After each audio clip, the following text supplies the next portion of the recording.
சரி, பல நேரங்களில் நமக்கு ஆண்டவர்கிட்ட கேட்குற ஒரு கேள்வி என்னன்னா, ஆண்டவரே, ஏன் ஆண்டவரே இவ்வளோ தாமதம்? அந்த கேள்வி கேட்காத ஆளே இல்லை, கேட்காத ஆளே இல்லை. ஆண்டவர்கிட்ட மட்டும் இல்லை, ரேஷன் கடையிலுமே கேட்போம், ஏன் இவ்வளோ லேட் அப்படின்னு. நம்ம வாயில ஒரு நாள் கூட வராத நாளே இல்லை, ஒரு நாள் கூட வராமல் இருந்ததில்லை. எல்லா நாளும் வந்துடும். ஏன் தாமதம், ஏன் லேட்டு, ஏன் வெயிட்டிங், என்ன வெயிட்டிங்? இந்த வார்த்தை நம்ம ஆண்டவர்கிட்ட கேட்கும்போது சில நேரத்தில், மற்ற இடத்துல நீங்கள் கேள்வி கேட்டீங்கன்னா, ரேஷன் கடைக்கார்ட்ட கேட்டிங்கன்னா, ஏங்க லேட் அப்படின்னா சாப்பிட போயிட்டேன்னு பதில் சொல்லுவோம், அதனால திருப்தி ஆயிடுவோம். ஆமேன் சொல்ல மாட்டீங்கல்ல. பேங்க்ல போய் ஏன் லேட்டுன்னு கேட்டால், அந்த ப்ராசஸ் போயிட்டு இருக்குங்க, வெயிட் பண்ணுங்கன்னா, ஓ அந்த ப்ராசஸா, ஓகே அப்படின்னு நம்ம ஏதோ ஒரு பதிலோடு வருவோம். ஆனா இவர்கிட்ட போய் ஏன் ஆண்டவரே தாமதம்னு கேட்டா, அவருக்கு பதில் சொல்றதுக்கே தாமதமாயிரும். அந்த கேள்விக்கு பதில் சொல்றதுக்கே என்ன எடுத்துக்குவாரு, டைம் எடுத்துக்குவாரு. அதனால சில காரியங்களை நாமளே செஞ்சு முடிச்சிடுறோம், சில காரியங்களை நம்மளாலே முடியுது, ஆசீர்வாதங்களை நாமளே உருவாக்கிடுறோம், அனுபவிச்சிடுறோம், நம்ம பலத்துல ஓடிடுறோம். ஆனா சில இடத்துல கண்டிப்பா யாரை டிபெண்ட் பண்ணி தான் ஆகணும்னா, கர்த்தரை டிபெண்ட் பண்ணி தான் ஆகணும். அந்த இடத்துல சரியா வச்சு நமக்கு என்ன பண்ணிடுவார்னா, பாடத்தை போட்டுவார். ஏன் ஆண்டவரே தாமதம்? என்ன ஆண்டவரே, நானும் எல்லாமே ட்ரை பண்ணிட்டேன், எவ்வளோ தூரத்துக்கு என்னைய நான் ஆராய்ஞ்சு சுய பரிசோதனை செஞ்சு நான் என்னைய விட்டு கொடுக்கணுமோ விட்டு கொடுத்துட்டேன், நான் கரெக்டாக ப்ரேயருக்கு வந்துட்டேன், எங்கெங்கெல்லாம் சின்ன சின்ன விஷயத்துலலாம் குறை இருந்துச்சு எல்லாத்தையும் ஓரளவுக்கு என்ன பண்ணிட்டேன், நான் திருத்திக்கிட்டேன், உபவாசம் கூட எடுக்கிறேன் ஆண்டவரே, வாரத்துக்கு ஒரு நாள். ஆனா ஏன் என் வாழ்க்கையில இன்னும் நீர் பதில் கொடுக்காம இருக்கிறீங்க, என்ன காரணம்? அதுவும் பாத்தீங்கன்னா, ஏதோ ஒரு குறிப்பிட்ட காலங்கள் காத்திருக்கிறத கூட தாங்கிக்கலாம். ஆனா கால் நூற்றாண்டு, ஒரு 25 வருஷம், 10 வருஷம், 25 வருஷம், 50 வருஷம் காத்திருந்தா கொஞ்சம் யோசிச்சு பாருங்க, நம்ம உண்மையிலுமே ஆண்டவரை மறுதளிச்சுட்டு போறதுக்கு தான் ஏதுவா இருக்கும். இங்க இருக்கிற அநேகருக்கு பல சூழ்நிலைகளை குறித்து ஆண்டவர்கிட்ட ரொம்ப கேள்வி இருக்கு. ஏன் ஆண்டவர் இந்த காரியத்தில் மட்டும் ஏன் இன்னும் பதில் செய்யாம இருக்கிறீங்க? இந்த ஒரு காரியத்துல மாத்திரம் ஏன் ஆண்டவரே நீங்க பதில் செய்யாம இருக்கிறீங்க? ஆனா என்னுடைய முழு எதிர்பார்ப்பு அந்த ஒரு காரியம்தான். அந்த காரியத்திற்கு ஏன் நீர் பதில் சொல்லாம இருக்கிறீங்க? இந்த கேள்வி கண்டிப்பா உங்க வாழ்க்கையில இருக்கும். தாமதம் அல்லது வெயிட்டிங், அதுக்கு பேர் போன ஆள் யார் சொல்லுங்க பார்க்கலாம்? பைபிள்லையே அவ்வளவுதான். யாருங்க? ஆபிரகாம் தான் வெயிட்டிங்லே ரொம்ப ரொம்ப பேர் போன ஆளு. அவரை படிக்கிற நமக்கே பரிதாபம் வந்துடும் அவரை பார்த்து, ஒரு மனுஷனுக்கு இப்படியா சோதனை அப்படின்னு. யோபுவும் கூட தான் காத்திருந்தார், தன்னுடைய எல்லா மகிமையும் இழந்ததுக்கு அப்புறம் காத்திருந்தாரு. ஆனா இவ்வளவு நாள் காத்திரல. ஒரு பிட்வீன் ஒரு ஒரு ஒரு எவ்வளவு 4ல இருந்து ஒரு 29 30 அந்த அதிகாரத்துக்குள்ள யோபுடைய புலம்பல் முடிஞ்சிடும், பாட்டு முடிஞ்சிடும். அவர் பாட்டு முடிஞ்ச உடனே ஆண்டவர் பேசுவார்.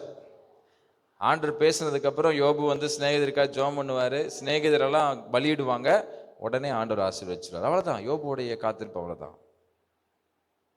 யாக்கோபுடைய காத்திருப்பு ஒரு 7 to 7 14 வருஷம் காத்திருப்பு, அவ்வளவுதான், முடிஞ்சு. ஈசாக்கோட காத்திருப்பு ஒரு சில வருஷம்தான். ஆனா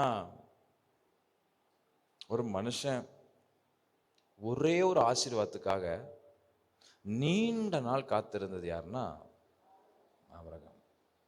நீண்ட நாள் காத்திருந்தது ஆபிரகாம், ஒரு ஆசீர்வாதம். இஸ்ரவேல் ஜனங்க 400 வருஷம் அடிமையா இருந்தாங்க, அவங்களும் தான் ரட்சிப்பு காத்திருந்தாங்க. ஆனாலும் அவங்களுக்கு எல்லா இடத்துலையுமே தேவை, எல்லா இடத்துலையுமே அங்கங்க சந்திக்கப்பட்டுச்சு, அங்கங்க இதாச்சு. ஆனா இந்த ஒரு மனுஷனுக்கு எல்லாமே நல்லா இருக்கு, ஆனா ஒண்ணு மட்டும் அவனுக்கு முக்கியமானது கிடைக்கல. இஸ்ரவேல் ஜனங்களுக்கு ரட்சிப்பு, அவ்வளவுதான். ஆனா இவருக்கு சந்ததியே இல்லை. இன்னைக்கு என்னுடைய தலைப்பு என்ன தெரியுமா? தாமதித்தது தேவன் அல்ல, ஆபிரகாமே.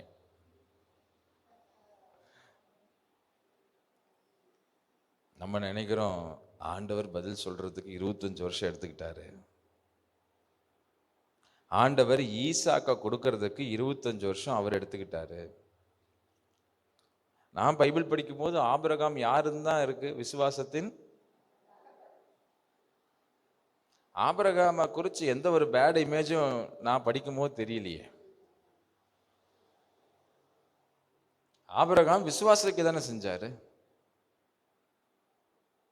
நம்ம எல்லாருமே இப்படி புரிஞ்சிருப்போம்.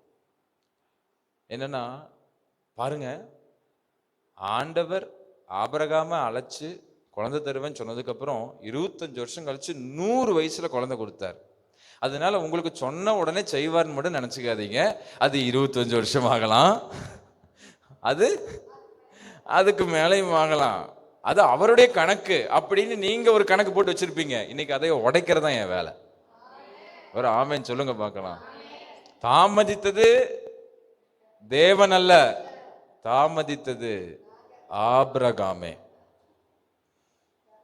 தாழ்மையோடு பயத்தோட, ஆபிரகாம் ஐயா உங்களை இன்னைக்கு டச் பண்றேன். ஆனா ஒன்றும் வேதத்தில் இல்லாத எதுவும் சொல்ல மாட்டேன். தைரியமா நீங்க சத்தியத்தை கேட்கலாம். Price the Lord. போலாமா? ஆபிரகாம் யாரு? ஆபிரகாம் என்ன பண்ணாரு? தேவன் என்ன பண்ணாரு? நான் விசுவாசிக்கிறேங்க, இந்த செய்தியை கேட்டதுக்கு அப்புறம் நீங்க தேவன் மேல இருக்கிற அன்பை நீங்க கூட்டிட்டு தான் போவீங்க. தேவனை ரொம்ப பெரியவரா பார்த்துட்டு தான் போவீங்க. ஆமென். ஆமா, கான்ஃபிடண்டா நான் சொல்றேன். நீங்க மெசேஜ் முடிச்சுட்டு வீட்டுக்கு போகும்போது என்னடா அப்படின்னு போக மாட்டீங்க. எப்படிடா ஆண்டவர் அப்படின்ற மாதிரி நீங்க போவீங்க.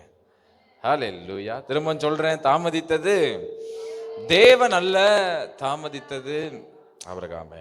சரி, இப்போ ஆதியாகமம் 12வது அதிகாரம், அதுதான் ஆபிரகாமுடைய துவக்கம். நம்ம படிச்சுட்டு இருக்கிறோம், ஆனா இருந்தாலும் படிப்போம், பிறகு நோண்டுவோம். ஆமென்.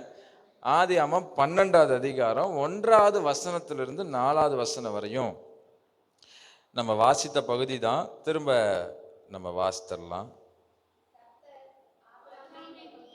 ம் ம் ம் ம்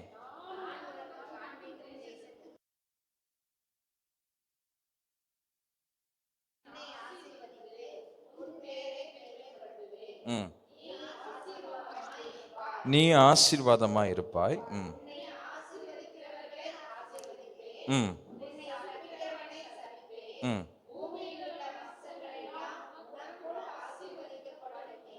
ம்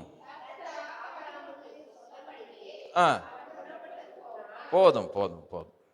இப்போ 12ஆம் அதிகாரம் முதல் வசனத்துல ஆண்டவர் சொல்ற வார்த்தையை நல்லா கவனிச்சிங்கன்னா, ஆபிரகாமை நோக்கி நீ உன் தேசத்தையும் உன் இனத்தையும் உன் வீட்டையும் விட்டு புறப்பட்டு நான் உனக்கு காண்பிக்கும் தேசத்துக்கு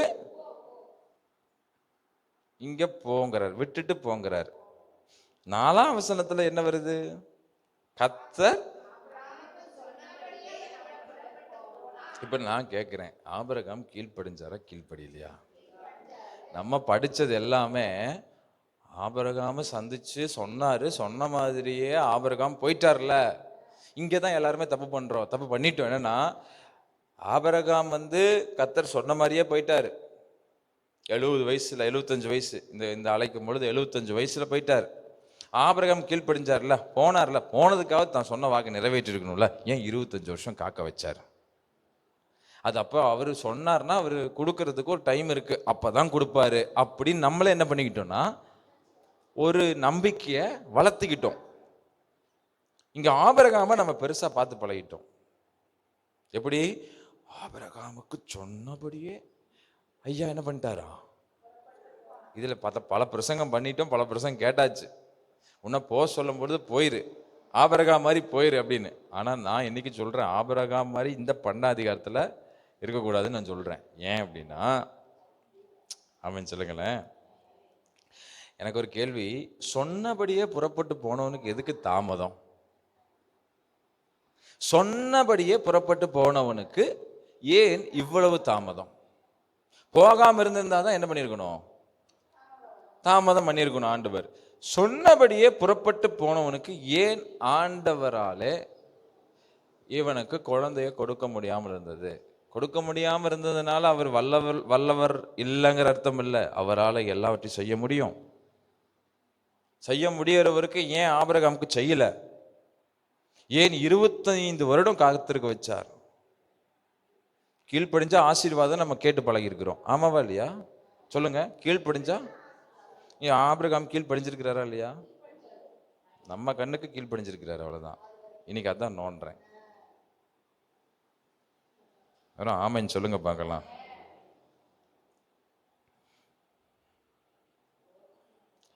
இப்போ முதல் வசனத்துக்கும் 4ஆம் வசனத்துக்கும் நிறைய வித்தியாசம் இருக்குது. இது உள்ள போலான்னு நினைக்கிறேன். எத்தனை பேர் போலான்னு நினைக்கிறீங்க? நீங்க முதல் வசனத்தையும் 4ஆம் வசனத்தையும் கொஞ்சம் பிரிச்சு வச்சிருங்க. அதுக்கு முன்னாடி சில இடத்துக்குலாம் போயிட்டு வரலாம். இப்போ இங்க பாருங்க, உன் இனத்தையும் உன் தகப்பனுடைய வீட்டையும் விட்டு புறப்பட்டு நான் உனக்கு காண்பிக்கும் தேசத்துக்கு போன்னு சொன்னாரா? சொன்னாரா? இவர் சொல்லும் பொழுது ஆபிரகாம் எங்க இருந்தார் தெரியுமா? நீங்க 5ஆம் வசனமா? ஆமா, 4ஆம் வசனத்தை பாருங்க. நம்ம வாஸ்தவம்ல 4ஆம் வசனம். லோத்தும் அவனோடு கூட போனான். ஆபிரகாம் ஆரானை விட்டு புறப்பட்ட போது எங்க விட்டு போறான்? இப்போ ஆரானை விட்டு போறான். அப்ப நம்ம எதை புரிஞ்சிருக்கிறோம்? 12ஆம் அதிகாரம் முதல் வசனத்துல கர்த்தர் சொன்னது எங்க தான் சொல்லியிருக்கிறாருன்னு நம்ம நினைச்சிட்டு இருந்திருக்கிறோம்னா, ஆரான்ல இருக்கும் போது தான் ஆபிரகாம்கிட்ட சொன்னார்னு நம்ம நினைச்சுக்கிட்டு இருக்கோம். ஆனா கர்த்தர் ஆரானிலே ஆண்டவர் அவனை அழைக்கவில்லை. ஆபிரகாம் ஆரான்ல தங்கியிருந்தான் பாத்தீங்களா? இப்போ இந்த 12ஆம் அதிகாரம் ஆபிரகாமுடைய இடம் எதுன்னு போட்டிருக்குன்னா ஆரான்ல இருக்கிறான். ஆரான்ல இருக்கும்போது தான் நான் உனக்கு காண்பிக்கும் தேசமாகிய கானானுக்கு போன ஆண்டு சொன்னார் நம்ம புரிஞ்சுக்கிட்டு இருக்கிறோம். ஆனா அவர் ஆரான்ல இருக்கும்போது சொல்ல. உங்களுக்கு விளக்கலாம். இப்ப போலாம், ஜீனியாலஜிக்குள்ள போலாம், அப்படியே ஹிஸ்டரிக்குள்ள போலாம் நான் நினைக்கிறேன். ஆமாம் சொல்லுங்களேன். தெளிவா ஒரே ஷாட்ல அடிக்கணும்னா 15ஆம் அதிகாரம் வாங்கலேன், 7ஆம் வசனம் வாசிங்க. ஆதியாகமம் 15ஆம் அதிகாரம் 7ஆம் வசனம் வாசிங்க பார்க்கலாம். இந்த தேசத்தை, எந்த தேசம்னா கானான் தேசம், கானான் தேசத்தை உனக்கு சுதந்திரமாக கொடுக்கும் பொருட்டு உன்னை ஊர் என்கிற கல்தேயருடைய பட்டணத்திலிருந்து அழைத்து வந்த கர்த்தர். எங்கன்னு சொல்லியிருக்கணும் ஆக்சுவலா, சத்தமா சொல்லுங்க, எங்கன்னு சொல்லியிருக்கணும். ஆனா இங்க என்ன வார்த்தையா ஆண்டு சொல்றாரு? ஊர் என்கிற கல்தேயருடைய பட்டணம். அப்போ 12ஆம் அதிகாரம் முதல் வசனத்தை ஆண்டவர் ஆரான்ல சொல்லல, எங்கேயோ சொல்லிட்டாரு. கல்தேயருடைய பட்டணமாகிய ஊர் என்கிற தேசத்திலே சொல்லிட்டார். அப்போ ஆபிரகாம் முதல்ல எங்க இருந்திருக்கிறாரு? ஊர் என்கிற ஊர்ல. அங்கேயே அழைச்சிட்டார். நான் உனக்கு காண்பிக்கிற கானான் தேசத்துக்கு போன்னு அழைச்சிட்டார். ஆனா இங்கே ஆரான்ல என்ன வேலை ஆபிரகாமுக்கு? ஒரு ஆமேன்னு சொல்ல மாட்டீங்களே, ஒரு ஆளிலையா சொல்ல மாட்டீங்க. அப்ப நல்லா புரிஞ்சுக்குங்க, ஆபிரகாம ஆண்டவர் அழைத்தது ஆரானில் வைத்து அல்ல, ஊரில் வைத்து. திரும்ப ரிப்பீட் பண்ணுங்க பார்க்கலாம். ஆரானிலே வைத்து ஆண்டவர் ஆபிரகாமை அழைக்கல, ஊரிலே வைத்துதான் ஆண்டவர் ஆபிரகாமை அழைத்தார்.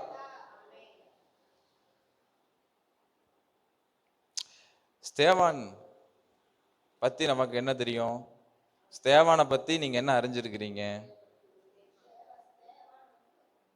ஸ்தேவான்ற கேரக்டர்னாவே உங்க மனதுல வர முதல் பிக்சர் என்ன? கல்லெறிந்து கொல்லப்பட்டவன், ரத்த சாட்சி, அதான நமக்கு மைண்டுக்கு வரும். ஆனா ஸ்தேவான் பிரசங்கம் பண்ணதை நீங்க கேட்டிருக்கீங்களா? கேட்டதில்லை. உள்ள போலாம்னு நினைக்கிறேன். போலாமா? ஆமென். Praise the Lord. அப்போஸ்தலர் 7ஆம் அதிகாரம் 2ஆம் வசனத்திலிருந்து 4ஆம் வசனம் வரை வாசிங்க பார்க்கலாம். எல்லாரும் எடுத்துட்டீங்களா? அதற்கு அவன், சகோதரரே சகோதரரே பிதாக்களே கேளுங்கள். நம்முடைய பிதாவாகிய ஆபிரகாம், நோட் பண்ணுங்க என்ன ஊரா? அந்த காரானூருங்கிற ஊர் புதிய ஏற்பாட்டில் இவங்க பிரசங்கம் பண்ணும்போது காரானூர் இருந்துச்சு. ஆனா அது ஆபிரகாம் காலத்திலே ஆரானா இருந்தது. அந்த காரானூர் என்னது? ஆரான். நம்ம 12ஆம் அதிகாரம் 4ஆம் வசனம் வாசித்தோம்ல, ஆரானை விட்டு புறப்பட்டான் இருக்குல்ல, அந்த ஆரான் தான் இங்கே சொல்லப்படுகிற காரான். சரி, ஓகே. காரானில் அங்க தங்கறதுக்கு முன்னமே மெசபொட்டோமியா நாட்டிலே இருக்கும்போது யாருக்கு தரிசனமாகி? எங்கவே அவரை பார்த்துட்டாரு? மெசபொத்தோமியானா இந்த ஊர்னு வாஸ்தம் இல்ல, கல்தேருடைய பட்டணத்தின் ஊருன்னு வாஸ்தம் இல்ல. அந்த ஊர் தான் எதோட இணைக்கப்பட்டிருக்குன்னா மெசபொத்தோமியாவோட இணைக்கப்பட்டிருக்கு. ஆமென் சொல்லுங்களேன். அப்போ ஆரானும் ஊரும் இங்க வருகிற புதிய ஏற்பாட்டில் வர வார்த்தை என்னது? ஆரானுக்கு பதிலாக காரான் இருக்கு, ஊருக்கு பதிலாக மெசபொத்தோமியா. நீங்க நெட்ல போய் சர்ச் பண்ணி பார்த்தாலும் இருக்கும், இந்த ஊர் மெசபொட்டோமியாவுடைய அரசாட்சிக்குள்ள இருக்கும் அப்படின்னு. சரி, கவனிங்க.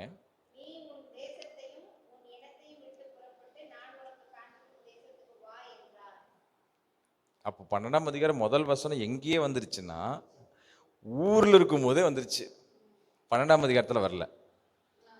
ஆமென் சொல்ல மாட்டீங்களா? நம்ம நினைக்கிறோம் ஆபிரகாம் சொல்படி கேட்டு போனாரு, எங்க போறதுனே தெரியாம போனாருன்னு நம்ம நம்பிக்கிட்டு இருக்கிறோம். இதெல்லாம் கொஞ்சம் நம்ம அதான் பாருங்களேன், நம்ம வேதத்தை நல்லா ஆராய்ஞ்சு படிச்சு ஆவியோட பலத்துல சத்தியத்தை அறிஞ்சிட்டோம்னா நம்மள மாதிரி விடுவிக்கப்பட்ட ஜனம் யாருமே இருக்க முடியாது. Price the Lord. நம்மள மாதிரி தைரியமானவர்கள் யாரும் வர முடியாது. நம்மள மாதிரி ஆசீர்வதிக்கப்பட்டவர்கள் யாரும் எழும்ப முடியாது. நம்மள மாதிரி பெறப்போகிறவர்களும் யாரும் எழும்ப முடியாது.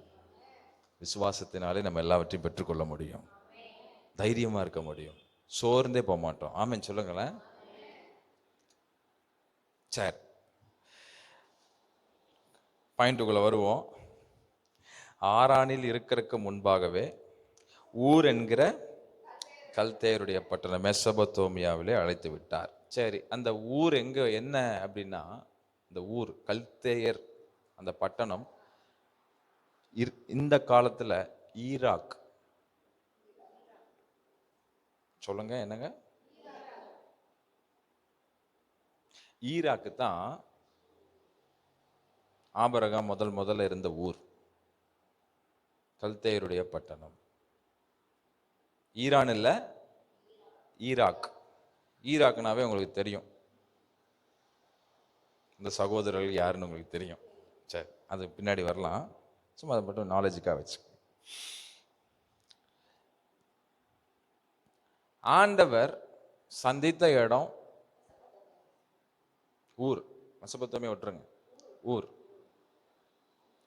ஏன் ஆண்டவர் அங்க போய் உன் இனத்தையும் உன் வீட்டையும் உன் தேசத்தையும் விட்டுட்டு வா, நான் உனக்கு காண்பிக்கிற தேசத்துக்கு போ அப்படின்னு ஏன் ஆண்டவர் சொல்லணும்? முதல்ல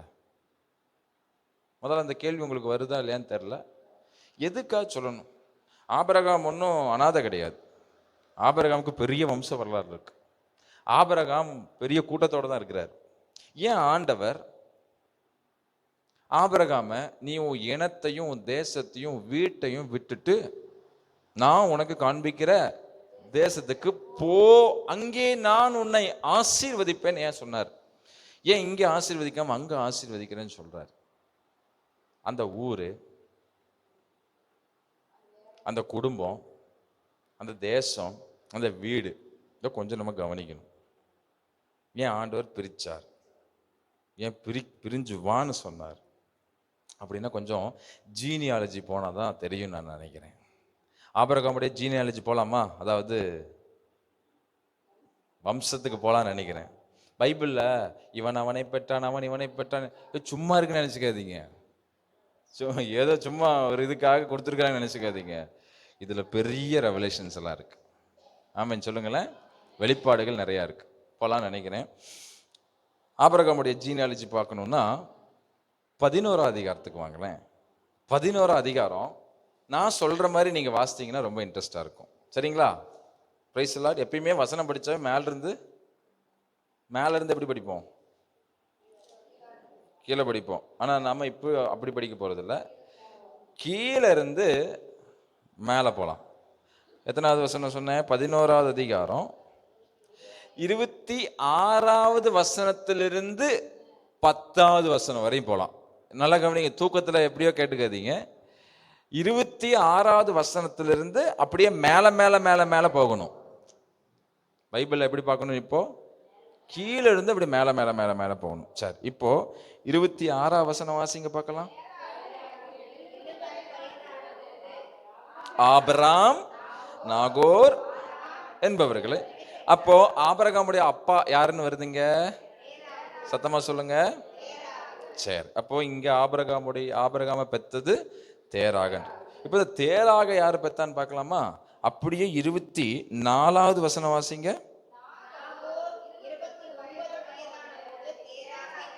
தேராகோட அப்பா யாரு? சத்தமா சொல்லுங்க. சரி, நாகோர். இந்த நாகோருடைய அப்பா யாருன்னு பார்க்கலாமா? 22ஆம் வசனம் வாசிங்க. செருகு 30 வயதான போது. ஓகே, அப்போ ஆபிரகாமுடைய முப்பாட்டன் யாரு? நாகோர். சாரி, ஆமா, செருகு. சரி, இந்த செருகுவை பெற்றது யாருன்னு பார்க்கலாமா? 18ஆம் வசனமா? 20. ஓகே, 20. ரெகு 32 வயதான போது. ஓகே, அப்போ செருகுவோட அப்பா யாரு? ரெகு. ரெகுவோட அப்பா யாருன்னு பார்த்தா 18ஆம் வசனத்தை பார்க்கலாம். பேலேகு 30 வயதான போது ரெகுவை. ஆமா, இப்போ பாருங்க, இது எங்கேயோ போகுது இல்ல? ஆமா, பிடிக்கலனாலும் போய் தான் ஆகணும், அப்பதான் விளங்கும் மெசேஜ். பேலேகோட அப்பா யாரு? 16 பாருங்க. ஏபேர் 34 வயதான போது பேலகை. அப்ப பேலேகோட அப்பா யாரு? ஏபேர். இப்ப ஏபேருக்கு ஒரு அப்பா இருந்திருப்பார்ல, அவர் யாருன்னு பார்க்கலாம். Very good. அப்படி ரெட்டிப்பா மேல போகுது இல்லையா? சாலா 30 வயதான போது ஏபேரை. அப்ப சாலாவோட அப்பாவை பார்க்கணும் இல்ல? 12வது வசனம் பாருங்க. இதெல்லாம் சொல்றதுக்கு வாயே வரலன்னா இன்னைக்கு ஒரு நல்ல எக்ஸசைஸ். அர்பக்ஷாத் 35 வயதான போது. அப்போ சாலாவுடைய அப்பா அர்பக்சாத். இந்த அர்பக்சாத்தோடைய அப்பா யாருன்னு பார்த்தரலாம். 10ஆம் வசனம் வாங்க. சேமுடைய வம்ச வரலாறு. சேம் 100 வயதான போது அர்பக்சாத்தை. இந்த சேமுடைய அப்பா யாருன்னு உங்களுக்கு எல்லாத்துக்குமே தெரியும். யாரு? ஆதாமா. அது சேத். சேமுடைய அப்பா யாருன்னா நோவா. நோவா பத்தி எல்லாருக்குமே தெரியும். நோவா யாரு?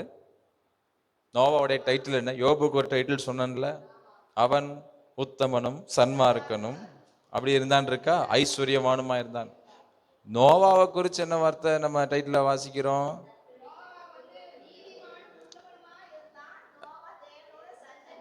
சஞ்சரித்து கொண்டிருந்த ஒரு மனுஷன். இப்போ இந்த இப்படி ரிட்டன் வரலாமா? நோவாவோட பையன் யாரு? சேம். சேம் காம் யாபேத்துல சேம். இந்த சேமின் வம்சத்துல வந்தவன் தான் யாரு? தேராக். தேராகுடைய பையன் தான் யாரு? ஆபிரகாம்.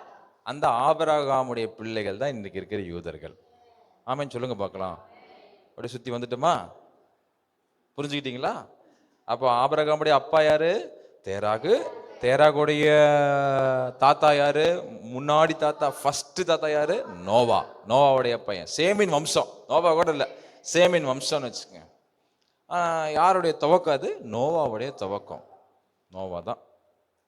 சார், ஏன் இதை கொண்டு வரேன் அப்படின்னா, ஆபிரகாம் யாருடைய சந்ததின்னு நீங்க அறிஞ்சுக்கணும்னா நோவாவின் சந்ததி. யாருடைய சந்ததி? நீதிமானின் சந்ததி. ஒரு ஆமீன் சொல்லுங்களேன். சரி, தேவனை ஆராதிக்க வேண்டிய சந்ததி நோவாவின் சந்ததி. சேம், காம், யாபே. அந்த காம் உங்களுக்கு தெரியும், சபிக்கப்பட்டவன். யாபேத்தும் பைபிள் இருக்குது, நீங்க ஃப்ரீயா இருந்தீங்கன்னா அந்த ஜீனியாலஜி வாசிங்க. அது யார் வழியா, அது யார் வரா அப்படின்னு நீங்க பார்த்துக்குங்க, தேடி வாசிங்க. இந்த சேம் கண்டிப்பா மூத்த குமாரன். மூத்ததெல்லாம் யாருக்குரியதுன்னு இருக்கு வசனத்துல. கண்டிப்பா தேவனை சேவிச்சிருக்கணும். சேவிச்சாங்க, சேம் சேவிச்சான், பின்னாடி எல்லாம் சேவிச்சுட்டு வராங்க. ஆனா இடையில தேவனை சேவிக்க வேண்டிய சந்ததி இந்த நோவாவின் சந்ததி, இந்த சேமின் சந்ததியில இடையில மாற்று தெய்வத்தை ஆராதிக்கிறவர்களாய் மாறுகிறார்கள்.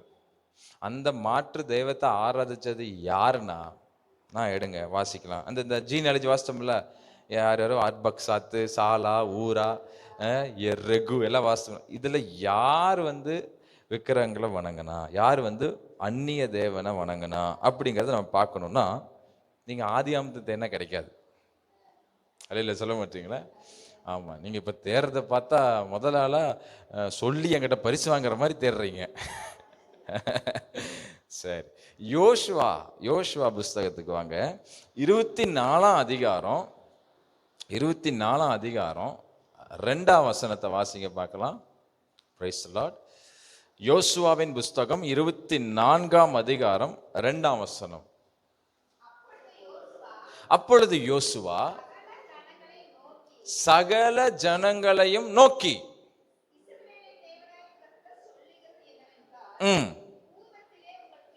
பூர்வத்திலே உங்கள் பிதாக்களாகிய ஆபிரகாமுக்கும் நாகோருக்கும் தகப்பனான, யாரும் தெரியுதா? யாரு தேராகு? யாரு இப்போ? ஆபிரகாமோட அப்பா. தகப்பனான தேராகு என்பவன். நல்லா புரிஞ்சுக்க, இந்த நதிங்கிறத எதுதான்?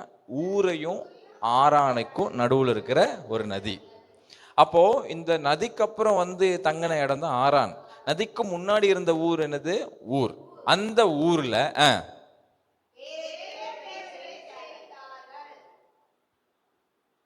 இந்த ஜீனியாலஜில யாரு வேற தேவனை சேவிச்சது? ரெகுவா, சல்மாவா, அல்லது அர்பக்சாத்தா, சேமா? யாரு சேவிச்சான் இருக்கு, தெளிவா இருக்குது பைபிள்ல. யாரு சேவிச்சா? தேராகு.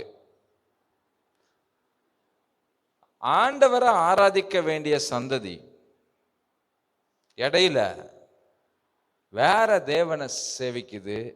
அதுவும் யாருடைய தலைமுறையிலனா?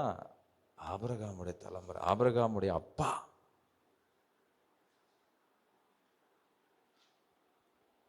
எங்கேயோ போது நினைக்கிற மைண்டு. இவன் இந்த தேராகு தன் காலத்திலே மாற்று தெய்வத்தை வணங்கினதுனாலதான் தேராகுக்கும் பிரச்சனை, தேராகுடைய பையனுக்கும் பிரச்சனை. அது யாருக்குமே தெரியாது. நான் உங்களுக்கு இதே ஜீனியாலஜியில் ஒரு டிஃப்ரெண்ட் காமிக்க ரொம்ப இன்ட்ரெஸ்டாக இருக்கும். போகலாமா? ஒரு சின்ன வித்தியாசத்தை காமிக்கிறேன். இப்போ கீழேருந்து மேலே போகணுமா? இப்போ மேலேருந்து கீழே வரலாம். நான் சொல்கிற வசனத்தெல்லாம் பாருங்களேன். 12ஆம் வசனம் பாருங்க. ஆதியாமம் 11:12. அர்பக்சாத்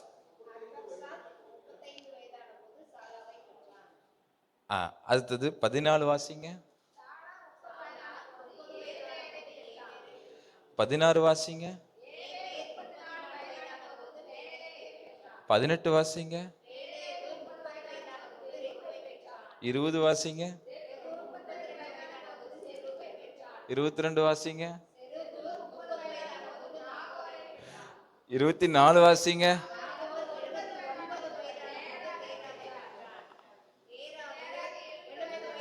நீங்களே முடிச்சிட்டீங்க. சரி, இத்தனை வாசித்தீங்கல்ல, இதுல ஒன்னு டிஃபரெண்ட் இருக்கு. நீங்க சொல்லுங்க பார்க்கலாம். Very good. பாருங்களேன். இவன் நீங்க இந்த வசனம் வாசல திரும்ப திரும்ப வாசிங்க. 12 வாசிங்க. 12ல என்ன வருது? 12வது வசனத்துல எத்தனை வயசு காட்டுறாங்க? 35லயே என்ன வந்துருச்சு? குழந்தை வந்துருச்சு. அடுத்தது வாசிங்க 14. 30வது வயசுலயே குழந்தை வந்துருச்சு. அடுத்தது 34வது வயசுலயே குழந்தை வந்துருச்சு. அடுத்தது 30 வயசுலயே குழந்தை வந்துருச்சு. அப்புறம் 32, 30, வாவ், ஒரு வயசா குறையுது, 29.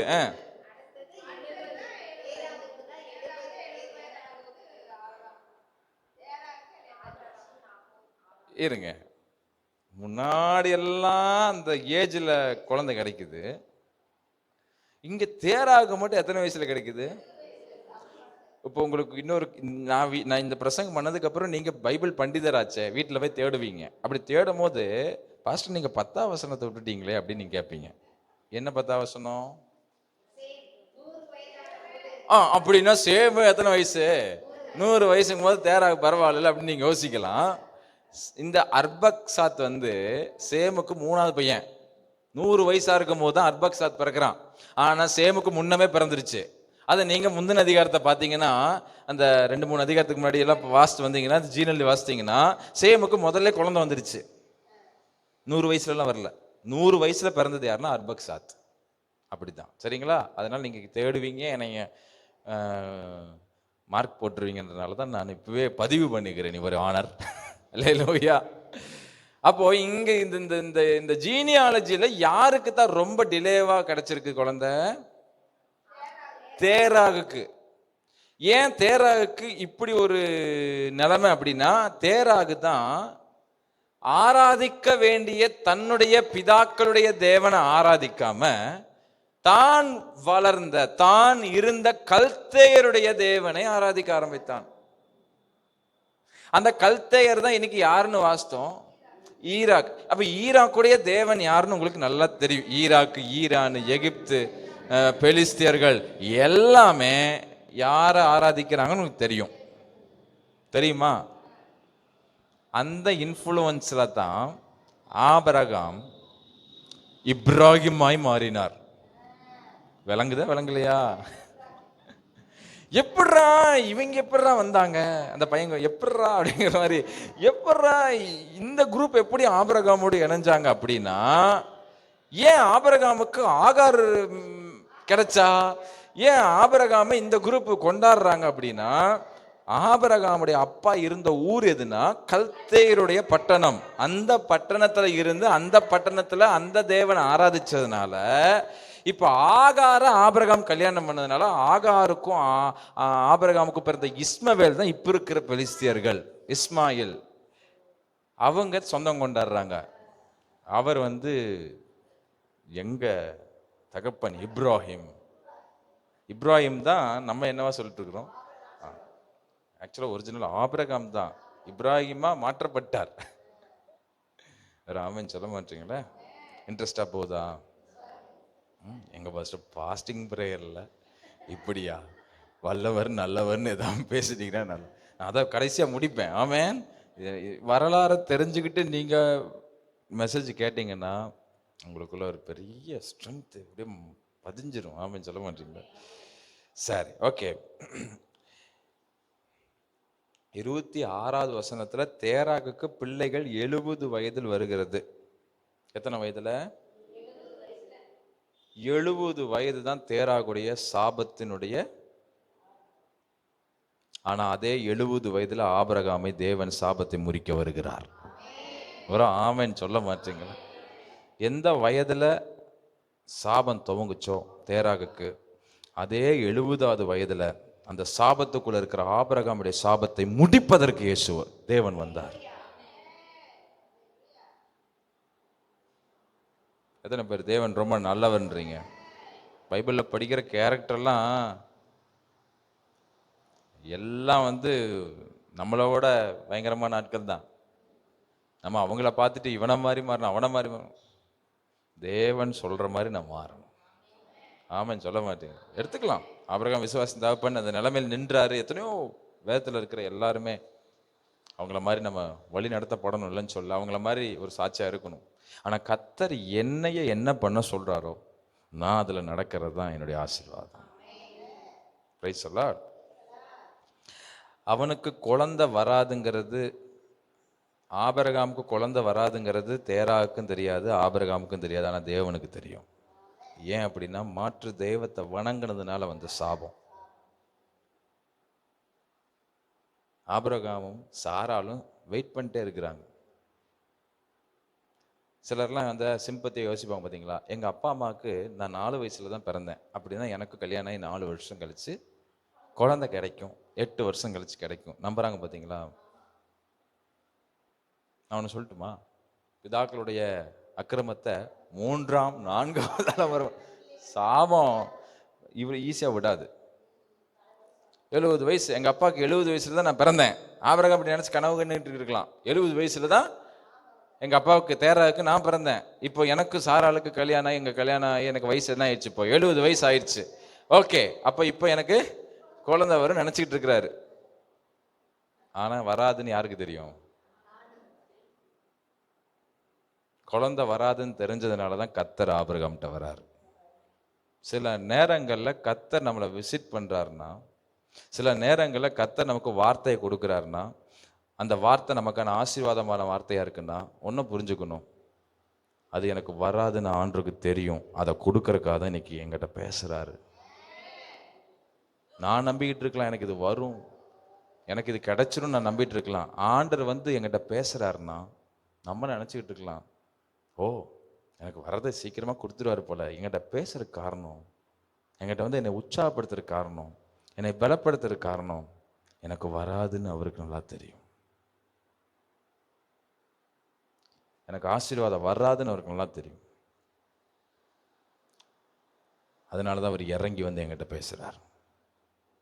நான் மனசு விட்டுறக்கூடாதுன்னு என்கிட்ட வந்து பேசுகிறார். 70 வயதில் சாபம் துவங்குச்சு தேராகோட வாழ்க்கையில். அது ஆபிரகாமை பற்றுச்சு. அதை முடிப்பதற்கு தேவன் இறங்கினார்.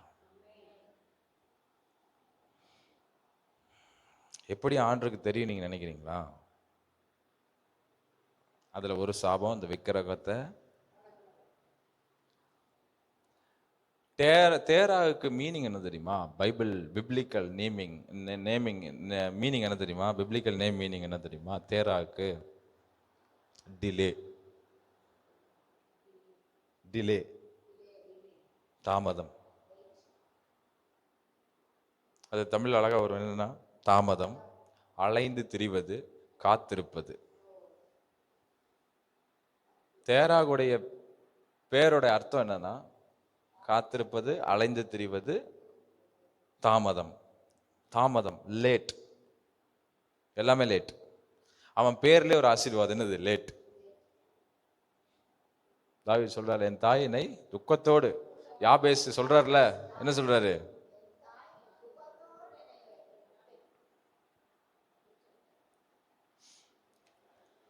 சிலருடைய பேரே வாழ்க்கையா மாறிடுது.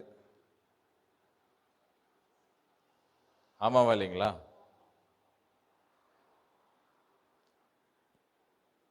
தேராகு பண்ண தப்பு, தேராகுடைய சூழ்நிலை தேவனுக்கு நல்லா தெரிஞ்சுது.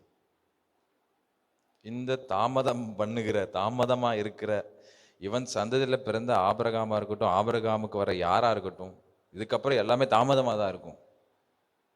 ஆனால் ஆண்டவர் ரொம்ப நல்லவருங்க. நோவாவின் உண்மைக்காக கர்த்தர் ஆபிரகாம்கிட்ட வந்து அவன் வாழ்க்கையில் இருக்கிற சாபத்தை உடைப்பதற்கு, அந்த நீதிக்கு இங்க ஆண்டவர் பலன் தரார் பாருங்க. அந்த ஒரு மனுஷனுடைய நீதிக்கு ஆபிரகாம்கிட்ட வந்து பேசுறார் பாருங்க. தேவையா? இது ஒண்ணு. இன்னொன்று ரொம்ப முக்கியம். கர்த்தர் நோவாவின் சந்ததியை தெரிஞ்சுக்கிட்டார். இந்த ஜனத்தை எனக்கென்று ஏற்படுத்தினேன், இவர்கள் என் துதியை சொல்லி வருவார்கள். தெரிஞ்சுக்கிட்டவர் விட்டுற மாட்டார். பக்கத்தில் பார்த்து சொல்லுங்க, விட்டுற மாட்டார். எத்தனை சந்ததி தாண்டினாலும் வந்து நிப்பாருங்க. ஹல்லேலூயா. நான் நினைக்கிறேன் இந்த இடத்துல ஆபிரகாம் வந்து சாபத்துக்குள்ள வந்ததுனால தான் ஆபிரகாம் சந்திச்சாரு. இதுக்கு முன்னாடி 2 ஜெனரேஷனுக்கு முன்னாடி இந்த ரகுவையோ யாரோ அப்படி இருந்தா அந்த ரகுவையும் சந்திச்சிருப்பாருன்ற. ஆண்டவருக்கு தேவை இந்த சந்ததி. ஆண்டவருக்கு நோவாவினுடைய நீதிக்கு பலன் கொடுத்தான், வாக்கு பண்ணிட்டார், உன் சந்ததியை ஆசீர்வதிப்பேன். நோவாவுக்கே அப்படித்தான் ஆசீர்வாதத்தை கொடுத்தாரு, உன் சந்ததி பூமி எங்கும் இருக்குன்னு சொன்னார்ல.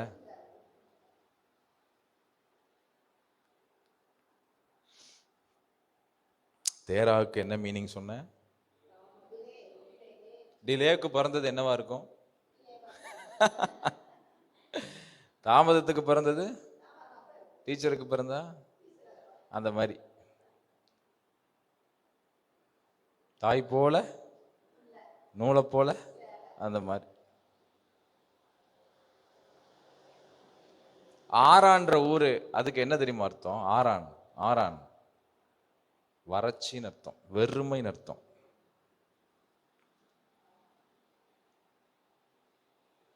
ஆண்டவர் சொல்லும் பொழுது எங்க சொன்னார்னா, நல்லா கவனிங்க, ஆண்டவர் சொல்லும் போது எங்க சொன்னார்னா, நீ இந்த ஊரை விட்டு நேரா எங்க போயிரு, கானானுக்கு போன்னு சொன்னார். ஆனா நதியை தாண்டி எங்க தங்கிட்டாங்க?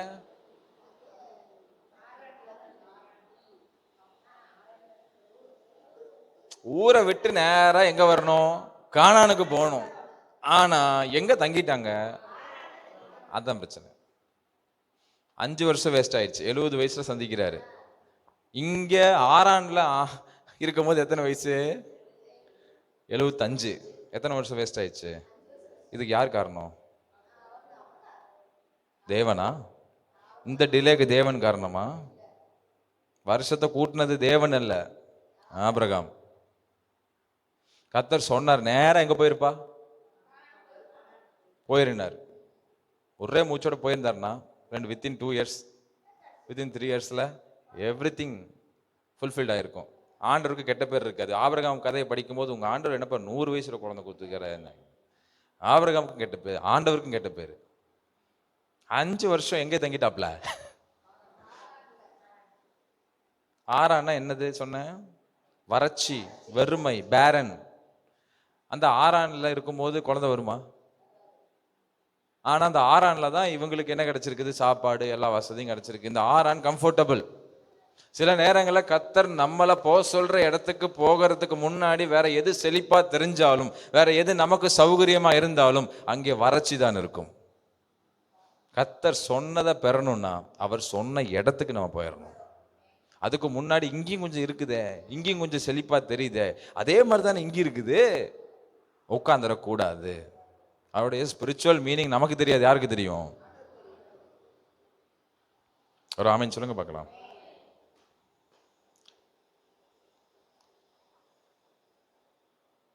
இது நல்லா தெளிவா புரிஞ்சுக்கணும். 11ஆம் அதிகாரம் 31ஆம் வசனம் நீங்க வாசித்தீங்கன்னா ரொம்ப தெளிவா புரியும். வாசிங்க பார்க்கலாம்.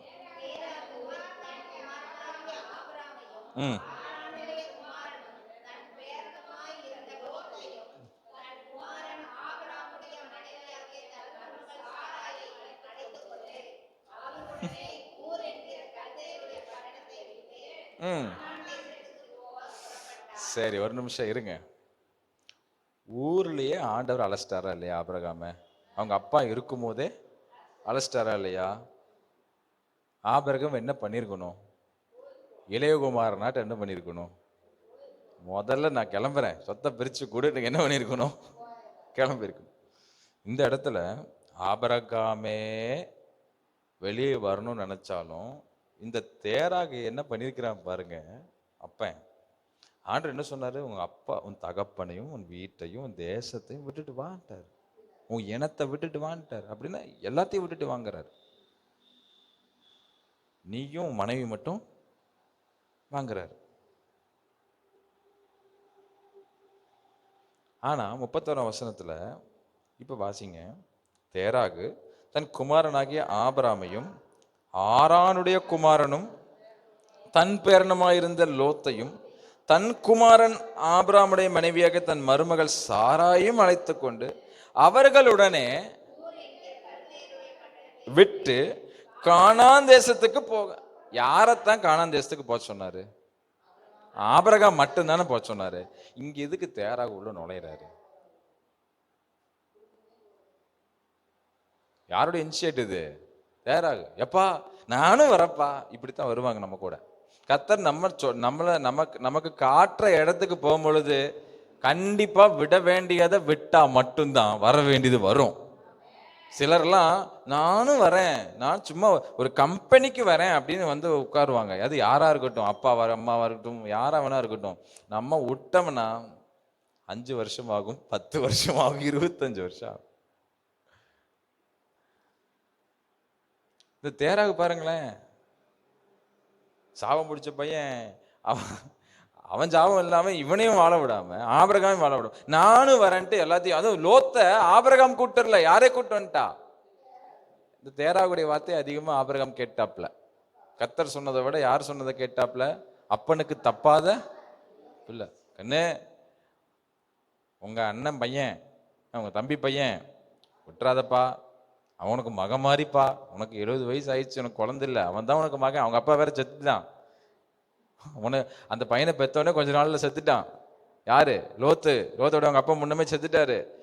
இப்போ நம்ம சந்ததிக்கு நீ தான் என்ன பண்ணணும், கரை சேர்த்தனப்பா, எங்க போனாலும் விட்டுறாதப்பா அப்படின்னு அப்பா சொல்றாரு. இப்படி நிறைய அப்பாக்கள், நிறைய அம்மாக்கள், நிறைய பங்காளிகள் நமக்கு சொல்லியிருப்பாங்க, யாரும் விட்டுறாத அப்படின்னு. அதுக்காகவே கூட்டிகிட்டே வர்றது எங்க போனாலும் உறவை. ஆண்டவர் அதை வேண்டான்றார்னா ஆமேன் சொல்லுங்க பாருங்க. வேண்டான்னார்னா விட்டுட்டு வர்றதுதான் நல்லது. அங்கதான் ஆசீர்வாதமே துவங்கும். Price the Lord. எத்தனை பேர் ஆமேன் சொல்றீங்க தைரியமா? இது உங்களுக்கு மட்டும் போகல, இந்த வீடியோ பார்க்குறவங்களுக்கு யாருக்கோ போகுது இந்த மெசேஜ், பார்க்க போறவங்களுக்கு. ஹல்லேலூயா. அதுக்கப்புறம் பாருங்க, போக புறப்பட்டானா, அவர்கள் ஆரான் மட்டும் வந்த போது அங்கே அவ்வளவுதான். அதுக்கப்புறம்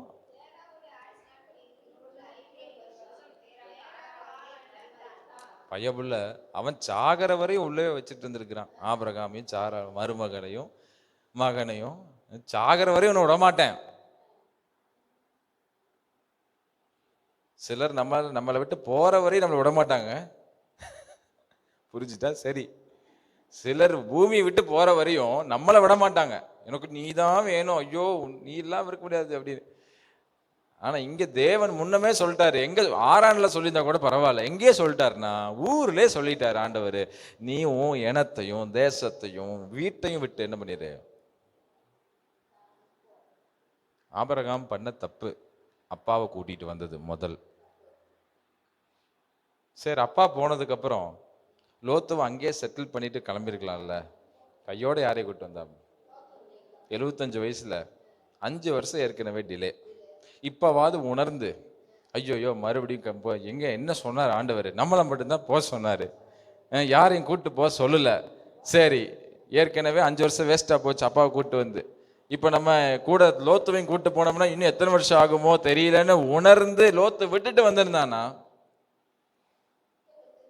கூட்டிட்டு வந்தானா. நம்ம ஆண்டவர் யாருங்க? அவர் சொல்ற இடத்துக்கு வர வரையிலும், அவர் சொல்றத நம்ம நிறைவேற்ற வரையிலும் சில நேரங்கள் அவரை மாதிரி ஒரு ஸ்டபனான ஆளை பார்க்கவே முடியாது. அவரை மாதிரி ஒரு மொரட்டு சுபாவங்களால சில இடத்துல ரொம்ப கிருபையா இறங்குறாரு, சில இடத்துல வைராக்கியமா நிற்கிறாரு. ஆனா ஒன்று கூட நம்முடைய தீமைக்கானதா இருக்காது, எல்லாம் நன்மைக்கானதா இருக்கும். எத்தனை பேர் ஆமென் சொல்றீங்க? ஏற்கனவே 5 வருஷம் வேஸ்டா போச்சு. இப்போ புத்தி அடைஞ்சு லோத்தை விட்டுட்டு போயிருக்கலாம். லோத்தவையும் கையோட கூட்டு போனா ஆண்டவர் பார்க்கிறாரு, இவன் விளங்க மாட்டான் ஆபிரகாம். என்னது இவன் வந்து தொப்புள் கொடி பாசத்தை விடமாட்டான். ஐயா, இவனை தனியான ஆசீர்வாதம், இவன் சாபத்தை உடைச்சு தனியா ஆசீர்வதிக்க நினைச்சா சாபத்தை சூழ்ந்திருக்கிறதே சேர்த்துக்கிட்டே இருக்கிறானே. அந்த குரூப்போடவே என்ன பண்ணிட்டு இருக்கான். இனிக்க பழகினாலும் புரிஞ்சுக்கிட்டா சரி. அவங்கள விட்டுட்டு வானா வந்துடணும். லோத்துவையும் நீங்க நம்ப மாட்டீங்க, இப்பேற்பட்டவனா ஆபிரகாம்ன்ற மாதிரி நான் காட்டிடுவேன். அப்புறம் நீங்க போய் கோச்சுக்குவீங்க ஆண்டவர்கிட்ட, என்ன ஆண்டவர் இவ்வளவு நாளா ஆபிரகாம் ரொம்ப பெருசா பார்த்தா எங்க பாஸ்டர் பொசுக்குன்னு போட்டு தள்ளிட்டாரு. என்னோட தியானம் அப்படி, என் பாறைக்கு அப்படி தெரியுறாரு. இன்னைக்கு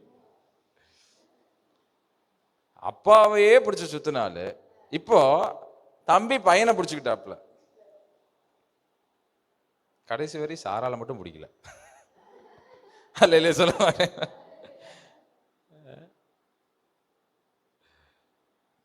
ஆண்டவர் பார்த்தாரு, இது வேலைக்கு ஆகாது போல, நம்மளே இறங்குனாதான்ட்டு வாக்குவாதத்தை உண்டாக்கி விட்டார். யாருக்கு?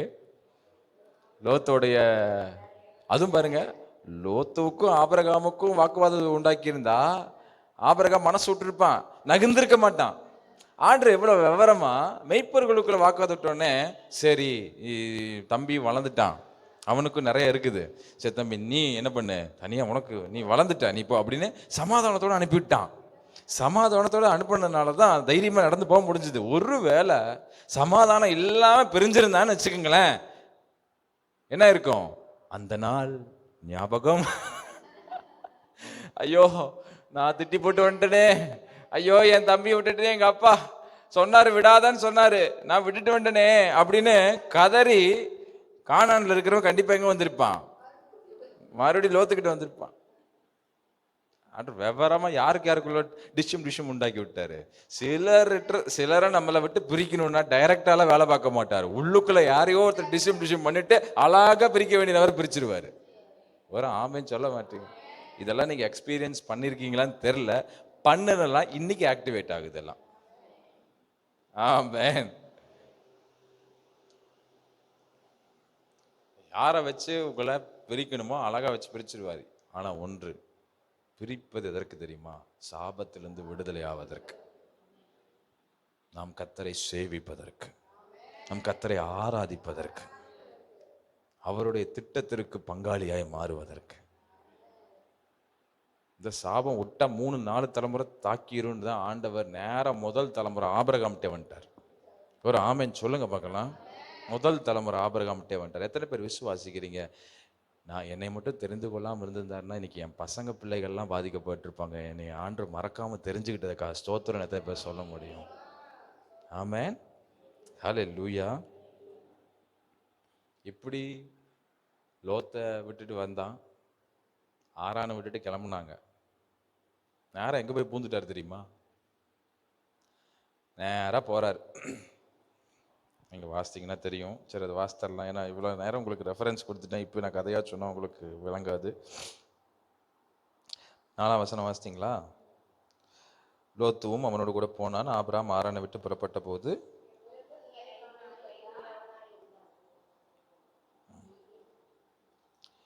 அங்கிருந்து போனவன் கர்த்தர் சொன்ன இடத்துக்கு வந்தாச்சு. நல்லா புரிஞ்சுக்குங்க. கர்த்தர் சொன்ன இடத்துக்கு, கானானிய தேசத்துக்கு வந்தாச்சு. 7ஆம் வசனத்துல பாருங்களேன். போதும் போதும் போதும். அதாவதுங்க 12ஆவது வசனத்துல ஆண்டவர் தரிசனமாகல, 11வது அதிகாரத்திலேயே, 12வது அதிகாரத்துல இல்ல, அதாவது 12வது அதிகாரம் முதல் வசனத்துல இல்ல, 11ஆம் அதிகாரத்திலேயே பல வருஷத்துக்கு முன்னாடியே, 5 வருஷத்துக்கு முன்னாடியே ஆபிரகாம்கிட்ட தரிசனமாகி வான்னு சொல்லிட்டார், போன்னு சொல்லிட்டார்.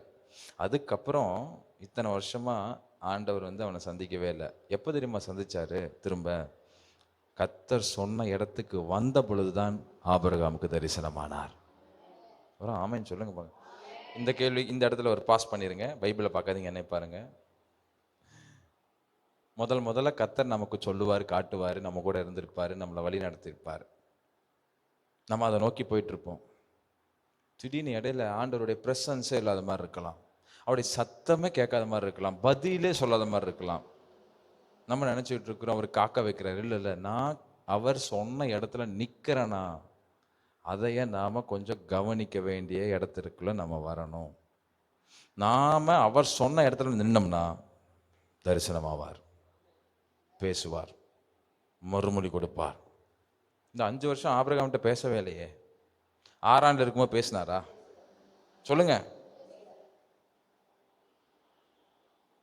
எப்போ ஆபிரகாம் புத்தி அடைஞ்சு சரி நம்ம போகலாம், கர்த்தர் சொன்ன கானானுக்கு போகலான்னு கிளம்பி வந்து கானானியர் இடத்துல இருக்கிற கானான் தேசத்துல காலை வச்சானோ அப்பதான் ஆண்டு வாய் திறக்கிறார். 5 வருஷம் சைலன்ஸ் அப்பதான் என்ன ஆகுது? ரிலீஸ் ஆகுது. அங்கே ஆபிரகாமுக்கு தரிசனமாகி, உன் சந்ததி இந்த தேசத்தை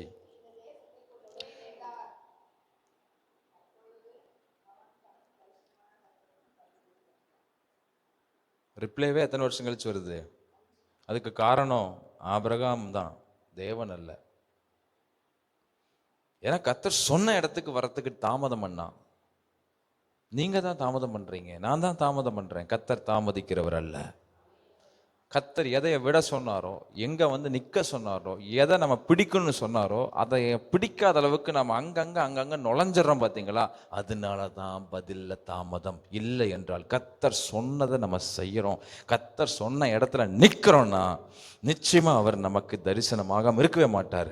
நம்ம வரத்துக்கு முன்னாடி அவர் அங்கே தரிசனமாக இருப்பார். எத்தனை பேர் ஆமா வெயிட் பண்ணிட்டு இருப்பார், எப்படா வருவேன் அப்படின்னு.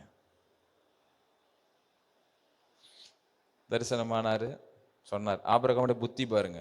இதுக்கப்புறம் எல்லா கானானெல்லாம் சுத்தி பார்த்துட்டு ஒரு வார்த்தை வரும் பாருங்க, சிம்பிளா இருக்கும், சீரியஸா இருக்கும். 9ஆம் வசனம் வாசிங்க. அதன் பின்பு ஆபிரகாம் புறப்பட்டு, இது நமக்கு சும்மா ஓரெல்லாம் அடிச்சுட்டு போயிடுறோம்.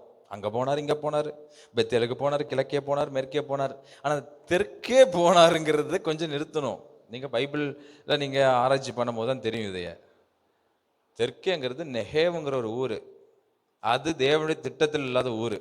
கானானுக்குள்ள வந்தாச்சு, வந்ததுக்கு அப்புறம் திரும்ப எதுக்கு? சிலர்லாம் அப்படித்தான் பாருங்க, ஆண்டு சொன்ன இடத்துக்கு வந்துடுறது, வந்ததுக்கு அப்புறம் அந்த இடத்துல நிக்கிறது இல்ல, பக்கத்துல இருக்கிற வந்துருவாங்க. சிலர்லாம் வந்துருவாங்க, கானானுக்கு வந்துருவாங்க, சபைக்கு வந்துருவாங்க, சிலர்லாம் ஆண்டுக்குள்ள வந்துருவாங்க, கிறிஸ்துவுக்குள்ள வந்துருவாங்க. ஆனா தெற்க இருக்கிற பக்கமா ஒரு விசிட் அடிக்கிறது. ஒரு ஆமென் சொல்ல மாட்டீங்க? அல்லேலூயா சொல்ல.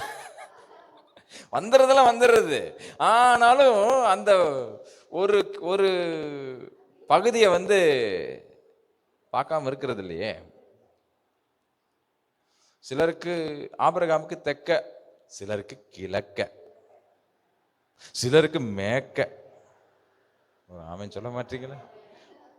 ஐயாமார்கள் சிலர் ஆமா எங்க வந்துடுறாங்க? கிழக்கே இருக்கிற ஆலயத்துக்கு வந்துடுறாங்க. ஞாயிற்றுக்கிழமை முடிச்சுட்டு மேற்கே விசிட் பண்றது. ஒரு ஆமென்னு சொல்ல மாட்டீங்களே. சில அம்மாமார்கள் இங்க மேற்குக்கு ஆலயத்துக்கு வந்துடுறது, ஆனா கிழக்கிலே இருக்கிற அந்த வாசலுக்கு போகாம இருக்க முடியாது. கிழக்குனாவே உங்களுக்கு காட்டிட்டேன், அங்க ஒரு 3 இருக்குது. கிழக்க போயிட்டாதான் கொஞ்சம். ஆபிரகாமுக்கு தெற்க ப்ராப்ளம், சிலருக்கு கிழக்க ப்ராப்ளம், சிலருக்கு ஆமென் சொல்ல மாட்டீங்க. கர்த்தர் சொன்ன இடத்துல தான் நிக்கணும். கானான்ல இருக்க சொன்னா கானான்ல தான் இருக்கணும். ஐயா நான் வந்துட்டேன், ஐயா வந்துட்டேன், பிறகு எதுக்கு மேக்க போனேன்? ஐயா நான் இந்த சர்ச்சை சார்ந்தவன் தான் ஐயா, அப்புறம் எதுக்கு அங்க விசிட் அடிச்ச? ஒரு ஆமென்னு சொல்லுங்க. ஐயா நான் கிறிஸ்தவன் தான் ஐயா, நான் ஆண்டோட பிள்ளை தான் ஐயா. சரி இருக்கட்டும், அப்புறம் எதுக்கு திருவிழா பெருவிழா? ஐயா அது உரம்பரை கூப்பிட்டாங்க ஐயா, விடாம இருக்க முடியுங்களா ஐயா? சொந்த ஜனையா, சொந்த ஊரியா, சொந்தக்காரையா? சரி சாவுக்கு போன சரி, அது என்ன காரியத்துக்கு போறது? 16வது நாளுக்கு எதுக்கு? சாவுக்கு போய் விசாரிச்சது சரி, அது என்ன 16வது நாளுக்கு? இப்படியே 16வது நாளுக்கு போயிட்டே இருந்தா நாளைக்கு உனக்கு ஒரு 16. அல்லேலூயா சொல்ல மாட்டேன். ஆமென் சொல்ல மாட்டீங்களா? உள்ள வந்துட்டோம், பழைய மார்க்கத்தை விட்டுட்டு வந்துட்டோம். ஆனாலும் லைட்டா இந்த தெற்கேங்கிறது என்ன நினைக்கிறீங்க? நெகேவுங்கிறது என்ன நினைக்கிறீங்க? அந்த ஈராக்கில் இருந்த கூட்டம் தான் இங்கே இருக்குது கொஞ்சம். அதுக்கப்புறம் இந்த தெற்க போனவன் திரும்ப எங்க வந்திருக்கணும்னா வடக்க வந்திருக்கணும். வடக்கு தான் இஸ்ரவேல். ஒரு ஆமென் சொல்லுங்க. கானான் இப்ப சொல்றாங்கல்ல வடக்கு, வெஸ்ட் பேங்க் சொல்றாங்கல்ல. தெற்க போனவன் வடக்குக்கு திரும்ப வந்திருக்கணும். வராதவன் என்ன ஆயிட்டான்னா நேரா தலைநகரத்துக்கே போயிட்டாரு. தலைநகர் எது? எகிப்து. ஒரு ஆமை. இப்போ இங்கேயும் இப்படி ட்ராக் மாறுறதுனால தாமதம் யாருக்கு தான் வருது?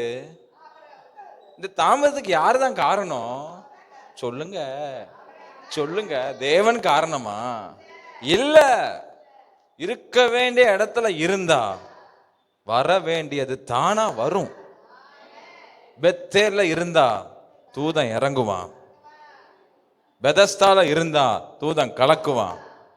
கர்த்தருக்குள்ள இருப்பீங்கன்னா ஆசீர்வாதம் நிறைவா இருக்கும். ஒரு ஆமேன்னு சொல்லுங்களேன். வாக்கு தத்தத்திற்குள்ள அடங்கி இருங்க. கர்த்தருக்குள்ள அடங்கி இருங்க.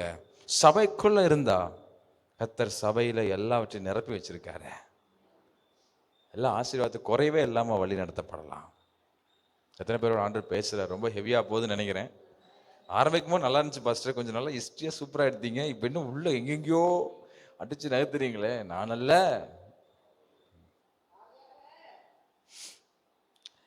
எகிப்துக்கு போனவன் இப்ப ஆபிரகாமுடைய மைண்ட் செட்டை கொஞ்சம் பார்க்கலாம்.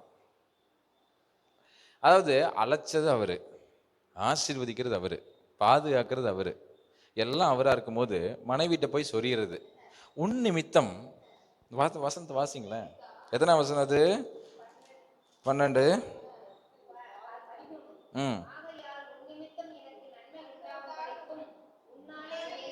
அடேங்க அப்பா, என்ன ஒரு லவ் சீனு. 70 வயசுல லவ்வா பாத்தீங்களா அந்த கிழவனுக்கு? 75 வயசுல. உன் நிமித்தம் எனக்கு நன்மை. ஆனா நன்மை கொடுக்கறது யாருங்க? சாபம். உன் வாழ்க்கையில சாபம் சூழ்ந்து இருக்கு. உனக்கு சாரா எப்படி நன்மை கொடுப்பா? சாராக்கு மீனிங் என்ன தெரியுமா? சாராய்க்கு சாரான்னு யார் பேர் வைக்கல இல்லைங்க. சரி சொல்றேன். சாராக்கு என்ன மீனிங்னா சர்ச்சைக்குரியவள். எப்படிங்க? அவளை பத்தி ஒரு நாள் எடுக்கலாம்.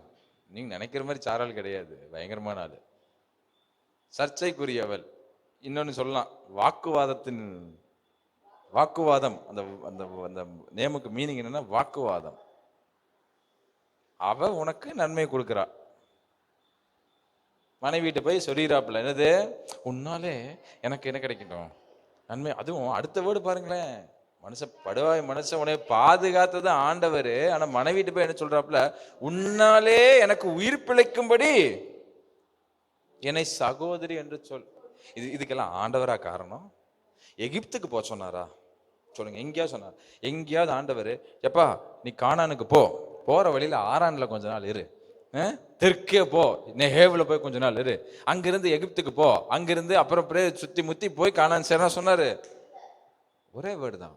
இதை விட்டுட்டு நேரா போய் சேர வேண்டிய இடம் இது கானான். எங்கேயும் திரும்பி பார்க்காத, எதையும் பார்க்காத, கானானை மட்டும் பாரு, கானானுக்கு மட்டும் போ, அங்க நான் ஆசீர்வதிக்க போறேன். அதான் ஆண்டுடைய வாக்கு. ஆனா இந்த இடையில சொருகுனதெல்லாம் யாருன்னா, சத்தமா சொல்லுங்க, யாரு? ஆபிரகாம். வேற யாரும் Abraham. Price the Lord, price the Lord. எத்தனை பேர் தெளிவடைகிறீங்க? தாமதத்துக்கு யார் காரணம்னு தெரியுதா? அப்போ என் மெசேஜ் டைட்டில் அதுதான். தாமதத்திற்கு யார் காரணம் இல்லை? தேவன் அல்ல. It was not about God, it was about Abraham. Delay. இப்படி உள்ள சொருகி அங்க கொஞ்ச நாள், அதுக்கப்புறம் வெளியே வந்து கொஞ்ச நாள், இப்படியே ஓடிக்கிட்டு இருக்கிறாங்க. இந்த ஆபிரகாம் மென்டாலிட்டி பாருங்க. ஆக மொத்தத்துல கர்த்தர் எனக்கு கொடுப்பார், கர்த்தர் என்ன பாதுகாப்பார் இல்ல, யாரையோ திருப்திப்படுத்துறார். இப்படித்தான் நம்ம எல்லாம் கூட இருக்கிறோம். அழைச்சவர் எனக்கு எல்லாத்தையும் தருவார் அப்படிங்கறத நம்ம விசுவாசிக்க மறக்க கூடாது. இன்றைக்கு இந்த வார்த்தை கேட்கிற நீங்க ஆபிரகாம் செய்த மாதிரி செய்யாத வழி தாண்டி வாங்க. கர்த்தர் எனக்கு சொல்லியிருக்கிறார், கர்த்தர் என் சாபத்தை நீக்கும்படி எனக்குள்ள வந்திருக்கிறார். ஆமென் சொல்லுங்க. வார்த்தை எனக்கு இருக்கு, அவர் அழைப்பு எனக்கு இருக்கு. அப்படின்னா என்னை அழைத்தவரால என்னை பாதுகாக்க முடியும், எனக்கு சாப்பாடு போட முடியும். பஞ்சம் வந்தா என்ன, பட்டினி வந்தா என்ன, எனக்கு ஆகாரத்தை அவர் பார்த்து கொள்ளுவார். நானா தேடி பஞ்சம் பிழைக்கிறதுக்கு எகிப்துக்குள்ள போறதும் சிரியாவுக்குள்ள போறதும் வேலையாகாது. ஆனாலும் கர்த்தர் எவ்வளவு நல்லவர் பாருங்க. இவன் என்னதான் உருட்டு பரட்டு உருண்டு அங்கங்க போனாலும் இவன் வர வரை வெயிட் பண்றாரு பாருங்க. எத்தனை பேர் ஆண்டு ரொம்ப ரொம்ப நல்லவர்ன்றீங்க? நம்ம தாமதம் பண்றதுக்கு அவர் தாக்கு பிடிக்கிறாரு. இதனால வீட்டுக்கு போகும்போது அவர் எப்படிப்பட்டவருங்கிறத ஆச்சரியப்பட்டு போங்க. நம்ம தாமதம் பண்றதுக்கு அவர் எவ்வளவு தாக்கு பிடிக்கிறார். சொல்லிட்டாரு, கொடுக்குறேன்னு சொல்லிட்டாரு. அதனால அவர் கண்டிப்பா வெயிட் பண்ணி தான் ஆகணும். நம்ம வாழ்க்கையில் இருக்கிற தாமதத்தை விட நம்ம அவருக்கு கொடுக்குறோம் பாருங்க தாமதம், அவரு தாங்க இருக்குல்ல ரொம்ப வெயிட்டிங் பீரியட்ல அதிகமா இருக்காரு. ஒரு ஆமேன்னு சொல்லுங்களேன். உங்க வெயிட்டிங்கோட அவர் வெயிட்டிங் ஜாஸ்தி. எப்படா வந்து சேரும், எப்படா தேரும். நம்ம ஆண்டரோடவே நம்ம காத்துக்கிட்டு இருக்கோம். ஒரு மனுஷனை தேடினேன், ஒருவனையும் காணேன். அப்ப சும்மா எப்படி தேடி இருப்பான்னு நீங்க நினைக்கிறீங்க? சும்மா இப்படி கண்ணு உருட்டி இருப்பான்னு நினைக்கிறீங்களா? ஒவ்வொருத்தனுடைய லைஃப் ஆரம்பத்திலிருந்து முடிவு வரையும் பார்த்துக்கிட்டே இருந்திருக்கிறார். மாறுவானா, வருவானா, பிரியமா நடப்பானா? எப்பா, இந்த ஹார்ட் யாருக்குங்க வரும்? வெயிட் பண்ற ஹார்ட் யாருக்குங்க வரும்? எத்தனை பேர் சொல்றீங்க எனக்கா அவர் காத்திருக்கிறக்கா கோடி புண்ணிய ஸ்தோத்திரம், எனக்காக அவர் காத்திருக்கிறதுனால ஐயோ ஐயோ கொல்றோம், அவரை காக்க வச்சு கொல்றோம். அவர் ரொம்ப ஃபாஸ்டா மூவ் ஆகணும்னு விரும்புறாரு. நம்ம மட்டும் அதை புரிஞ்சுக்கிட்டோம்னா நம்மை கொண்டு ஆண்டவர் செய்ய நினைத்ததை தடை செய்ய இந்த பூமியில யாருமே இல்லை. சொல்றாருல, யார் வந்தாலும் உனக்கு முன்பா ஒருவனை நிற்க முடியாது, நான் உன்னோடு இருந்து பயங்கரமான காரியங்களை செய்வேன் சொல்றாரு. அப்ப எப்படிங்க அவர் டிலே பண்ணுவாரு? எப்படி தாமதம் பண்ணுவார் சிஸ்டர்? உங்க குடும்பத்தை ரட்சிக்க கூடாதபடி, உங்க குடும்பத்தில் ஆசீர்வாதம் வராத அளவுக்கு எப்படி அவர் தாமதிப்பாரு? The problem not with God, the problem with Abraham. பிரச்சனை ஆபிரகாம்கிட்ட தான்.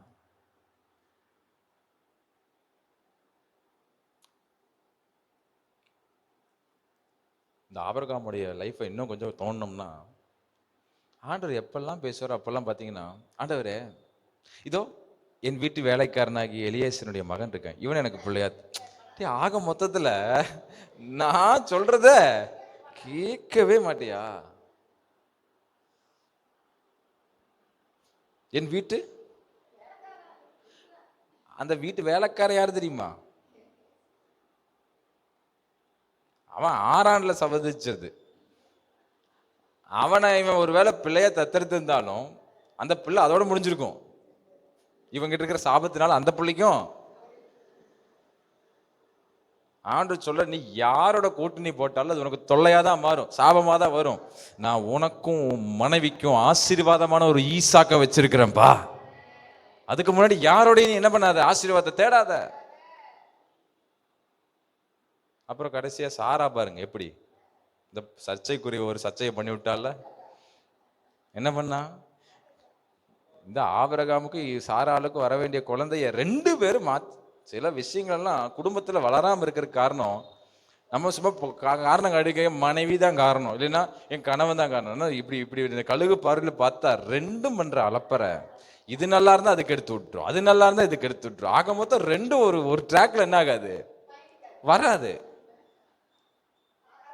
ஆபிரகாம் எப்படியோ தக்கி முக்கி பலிபீடம் எல்லாம் கட்டி பலியெல்லாம் செலுத்தி, ஓகே ஆண்டவரே நீங்க கொடுங்கப்பா அப்படின்னு அமைதியா இருக்கிற நேரத்துல சாரா ஒரு வேலையை பார்த்து விட்டா. என்ன பார்த்து விட்டா?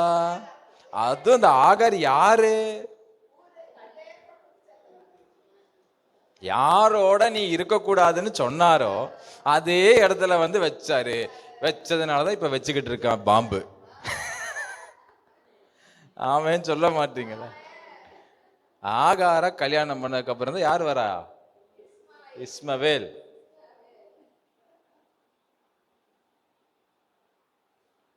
ஆக மொத்தத்தில் பாருங்க. ஆனா ஆபிரகாம் சான்சஸ் இருந்துச்சு. என்னது, ஒரு குழந்தைய தத்தெடுத்துக்கிறதுக்கு, ஒரு குழந்தைய தான் சொந்த சரீரம் இல்லையா. இஸ்மவேல் யாரு? பிளட்டு. ஆனா எதுவுமே அவன் சாபத்தை நீக்கல, அவங்க அப்பாவுடைய சாபத்தை நீக்கல. ஈசாக்கு தான் ஆசீர்வாதத்தின் பிள்ளை, ஆசீர்வதிக்கப்பட்ட சந்ததி ஈசாக்கு தான். ஆபிரகாம் மேல இருந்த தேராகு வழியா வந்த சாபம் அது கானானுக்குள்ளே வந்து கர்த்தருடைய வாக்குத்தத்தம் நிறைவேறும் பொழுதுதான் அவங்களுடைய சாபம் மாறி அவர்கள் இந்த பூமிக்கு ஒரு ஆசீர்வதிக்கப்பட்ட சந்ததியாய் மாறினார்கள். ஒரு ஆமென் சொல்லுங்களேன். இந்த ஆபிரகாம் பயங்கரமான ஆளு. அவ தான் சொல்றா, இத்தனை வருஷம் வெயிட் பண்ணியாச்சு. எத்தனை வருஷம்? கிட்டத்தட்ட 80-85 வருஷம் வெயிட் பண்ணியாச்சு.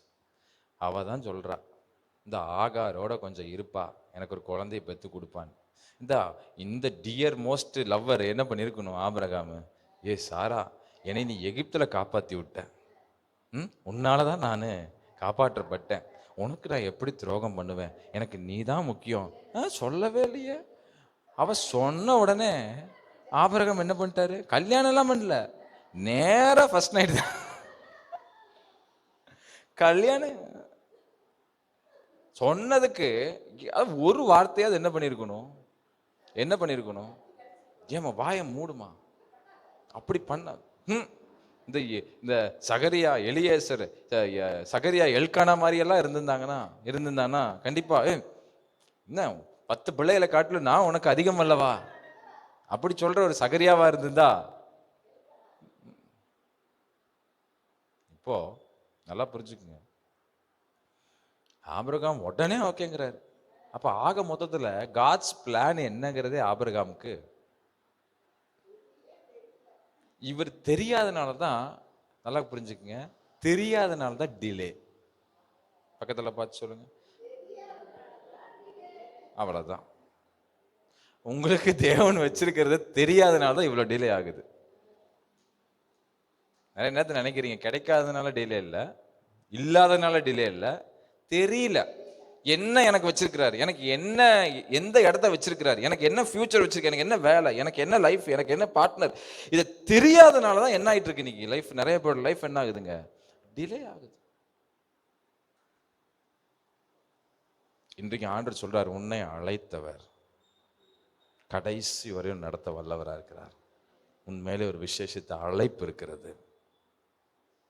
இன்றைக்கு ஆபிரகாமுடைய சப்ஜெக்டை கேட்குற நான் ஏன் வாழ்க்கையில் தாமதமாக இருக்கிறதுக்கு காரணம், சில காரியங்கள் தாமதமாக இருக்கிற காரணம் அது வராததுனால அல்ல, இல்லாதனால அல்ல, எனக்கு தேவனுடைய அழைப்பை தெரியாததுனால. நான் தெரிஞ்சுக்கிட்டேன்னா நான் எகிப்துக்கு போக மாட்டேன், தெரிஞ்சிருந்தேன்னா நான் தெற்கே போக மாட்டேன், ஆரானில் தங்க மாட்டேன், நேராக கர்த்தர் சொன்ன கானானுக்கு போயிடுவேன். எனக்கு இதுதான் அப்படின்னு தெரிஞ்சதுன்னா நான் நிச்சயமாக போவேன். சிலருக்கு தெரிஞ்சுமே போக மாட்டேங்கிறாங்க. ஒருவேளை நீங்க தெரியாதவர்களா இருந்தா இன்றைக்கு ஆண்டவர்கிட்ட கேளுங்க, ஆண்டவரே எனக்கு தெரிவிங்க, ஆண்டவரே நடக்க வேண்டிய வழியை உனக்கு உன்மேல் என் கண்ணை வைத்து உனக்கு சொல்லுவேன்றார்ல. இன்னைக்கு எல்லாத்தையும் இந்த கேள்வி எல்லாம் விட்டுட்டு தேவன் மேல் இருக்கிற தவறான எண்ணத்தையெல்லாம் விட்டுட்டு, ஆண்டவரே இத்தனை நாள் தாமதமானதுக்கு யார் தான் காரணம்? உங்களை நான் ஒரு நாளும் கேள்வி கேட்க மாட்டேன் ஆண்டவரே, நீங்கள்லாம் நான் தான் காரணம் ஆண்டவரே. என் வாழ்க்கையில் சில இடத்துல, என் பிள்ளைகள் வாழ்க்கையில், என் குடும்ப வாழ்க்கையில், என் பொருளாதாரத்தில், என் ஆசீர்வாதத்தில் எங்கேயாவது தாமதம் இருக்குன்னா அதுக்கு காரணம் நான் தான் காரணம், நீங்கள் இல்லை. நீங்கள் எனக்காக காத்திருக்கிறீங்க, நான் ஆசீர்வாதத்துக்காக காத்திருக்கிறேன். ஆனால் நீங்கள் எனக்காக, ஏன்னா ஆசீர்வாதம் எங்கே வச்சிருக்கிறாருன்னு அவருக்கு தான் தெரியும். தேராகு வேலையை பார்த்துட்ட மாதிரி நமக்கு முந்தின சந்ததி வேலையை பார்த்துட்டு இருக்குது. அதனாலதான் இந்த மாதிரி பிரச்சனை நமக்கு சிலதெல்லாம். அப்ப அதுல இருந்து நம்ம வெளியே வரணும்னா கர்த்தர் சொன்ன இடத்துக்கு வந்துடணும். வந்ததுக்கு அப்புறம் திரும்பவும் எகிப்துக்கு போனா தாமதம் தான், தேவையில்லா தலைவலி தான். ஆண்டுக்குள்ள வந்ததுக்கு அப்புறம் திரும்ப போனீங்கன்னா தேவையில்லா தலைவலி. உள்ள வந்துட்டா, விட்டுட்டு வந்துட்டா, ஊரை விட்டுட்டு வந்துட்டா, அவ்வளவுதான். ரத்த கொடி, தொப்புள் கொடி எல்லாம் லிமிட் தான். கட்டில் லிமிட் தான். என்ன சவகாசம் தம்பி உனக்கு? என்ன சிஸ்டர் உங்களுக்கு சவகாசம்? பிறந்தவன் ஊருங்க, என்னங்க நம்ம ஊர் பாஷையில் என்னதுங்க, பிறந்தவன் ஊரு, பிறந்தவன். இப்படி பிறந்தவன் ஊருக்குன்னு போய் தான் ஒன்றும் பிறக்காம இருக்குது. அல்ல சொல்ல மாட்டீங்க, ஒரு ஆமேன்னு சொல்ல. இன்னும் சிலர்லாம் ரொம்ப முறைக்கிறீங்களே. ஹல்லேலூயா. என்றைக்கு ஆபிரகாம் பாருங்க, இத்தனை தலைவலி, இத்தனை சூழ்நிலை நடந்ததுக்கு அப்புறம் கர்த்தர் விலகவே இல்லை. பார்த்தீங்களா, சொன்னதை நிறைவேற்ற வரையிலும் அவர் என்னடா இப்படி பண்ணிட்டீங்கன்னு போகல. ஆபிரகாம் விட்டும் போகல, சாரா விட்டும் போகல. அவங்க கடைசியில எஸ் சாரால் அந்த பவுல் சொல்லுவார் நினைக்கிறேன், ரோமர்ல எபிரேயர்ல சொல்லுவாரு, அவள் கற்பம் செத்ததென்று எண்ணாதிருந்தால் அவள் கர்த்தரை விசுவாசிக்கும் பொழுது கற்பந்தரிக்கும்படி பலன் செய்தாள் இருக்கு. அவள் விசுவாசித்தாள், ஆபிரகாம் விசுவாசித்தான், அதுதான் நீதியாக எண்ணப்பட்டது. கர்த்தர் செய்வார், கர்த்தர் கொடுப்பார், எனக்கு ஆசீர்வாதத்தின் சந்ததியை கொடுப்பார்னு விசுவாசித்தார்கள்.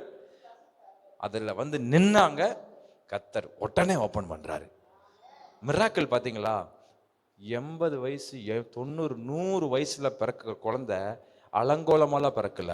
30 வயசுல 25 வயசுல கல்யாணம் பண்ணி நல்லா ஸ்ட்ரென்த்தா இருக்கும் போது ஸ்ட்ரென்த்தா ஒரு பேபி வரும் பாருங்க. அதே பேபி, அதே ஸ்ட்ரென்த் உள்ள பேபியை வீக்கான பாடியிலேருந்து ப்ரொடியூஸ் பண்ண முடியுமானா அவர் எவ்வளவு நல்லவர்ன்றதை நீங்க விசுவாசிங்க.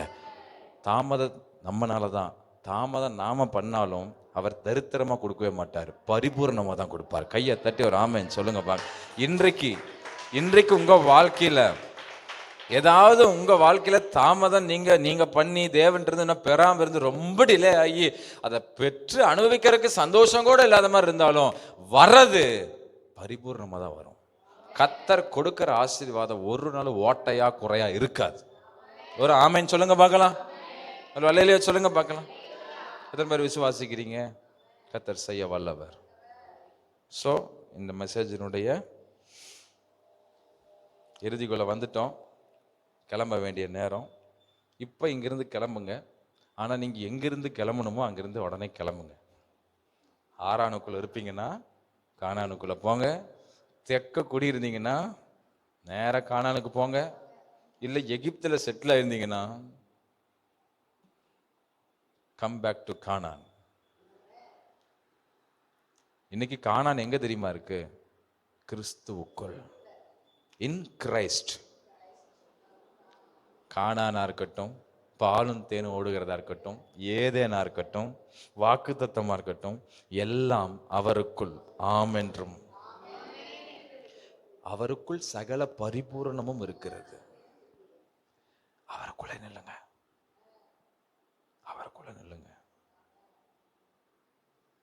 மனுஷன்கிட்டயோ உறவுகள்கிட்டயோ ஊருகிட்டயோ இன்னைக்கு நான் சொல்றேன், நீங்க எவ்வளவு தாமதமா ஆசீர்வாதம் வருவதற்கு எவ்வளவு தாமதங்களை நீங்க அனுபவிச்சாலும் இன்றைக்கு இந்த மதிய வேளையில ஆண்டவரே, நான் உங்க வாக்குத்தத்தத்தை விசுவாசிக்கிறேன், நீங்க சொன்ன இடத்துல நான் நிக்கிறேன் ஆண்டவரே அப்படி நீங்க ஒரு தீர்மானம் பண்ணி உங்களை அர்ப்பணிச்சு எதை விடணுமோ அதை விட்டுட்டு நிற்பீங்கன்னா அற்புதம் ரொம்ப தூரத்தில் இல்லை, நிற்கிறதுக்கு முன்னாடியே ஆண்டு தரிசனமாகி உங்களுக்கு கொடுக்கறத கொடுத்துருவாரு.